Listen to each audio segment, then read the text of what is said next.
जय माताजी मित्रों, स्वागत है આજના નવા વિડીયોમાં।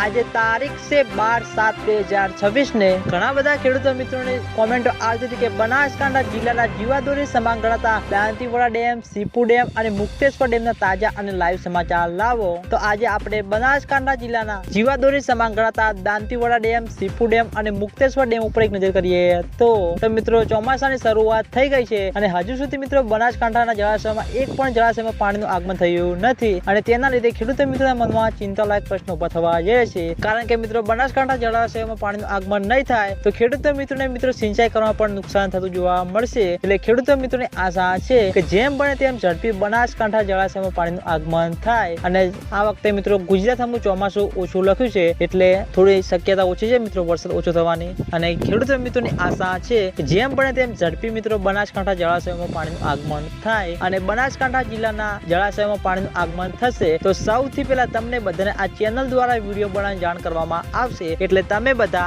અમારી ચેનલ ઉપર નવા હોય તો વિડીયોને લાઈક કરી દેજો, કોમેન્ટ કરી દેજો અને ચેનલને સબસ્ક્રાઇબ પણ કરી દેજો। તો મિત્રો જય માતાજી।